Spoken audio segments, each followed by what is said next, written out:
Imagine a place in Alaska so wild, so remote, you can't simply drive there. That's Lake Clark National Park and Preserve.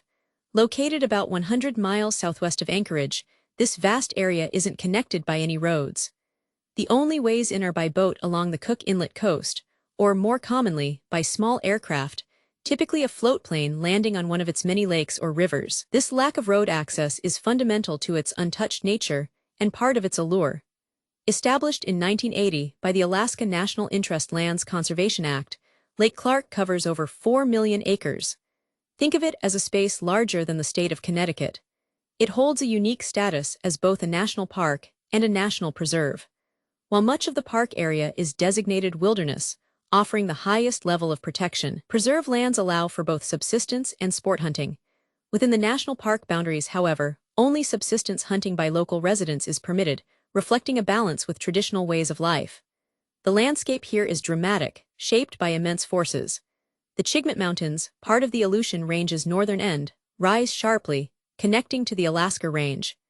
These mountains, formed by the collision of tectonic plates, are heavily sculpted by glaciers. Massive ice flows have carved deep U-shaped valleys and cirques into the rock. As the glaciers retreated, they left behind terminal moraines, damming valleys and creating large, deep lakes. The park's namesake, Lake Clark, is a prime example. It's one of Alaska's largest lakes, stretching 42 miles long and plunging to depths of 860 feet. This rugged landscape is also home to some powerful, restless residents, volcanoes. The park includes two stratovolcanoes, Mount Redoubt and Mount Iliamna. Redoubt stands over 10,000 feet tall and is notably active. In 1989, an eruption sent ash plumes high into the atmosphere, famously causing all four engines of a KLM 747 flying overhead to fail at 25,000 feet.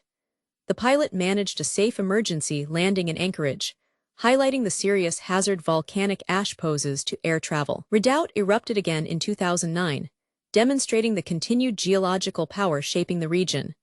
One of the ecological cornerstones of Lake Clark is the sockeye salmon.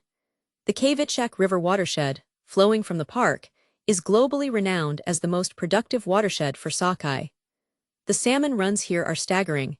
The fish originating from this system account for a significant percentage of the entire United States and world sockeye production. This incredible abundance of salmon doesn't just support a major fishery, it fuels the park's entire food web.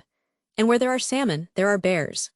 Lake Clark is celebrated as a premier destination for viewing brown bears, particularly when the salmon are spawning.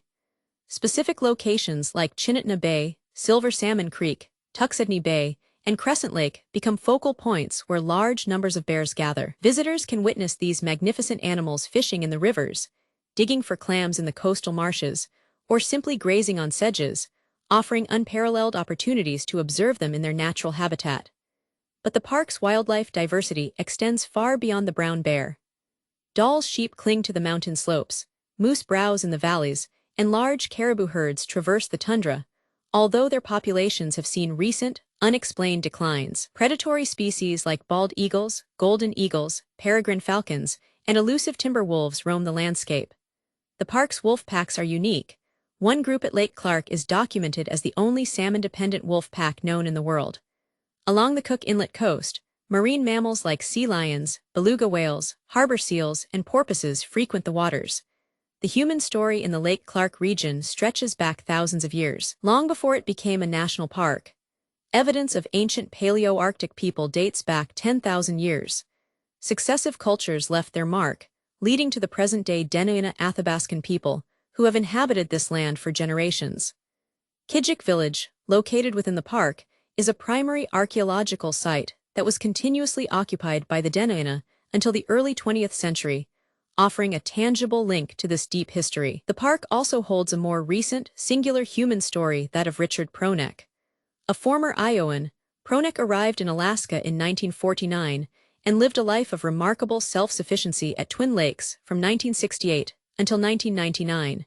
He built his own cabin entirely by hand, documenting his solitary existence through journals and film. His story, later shared in the book One Man's Wilderness, and the popular documentary Alone in the Wilderness, captured the imagination of many and highlighted the unique appeal of Alaska's solitude.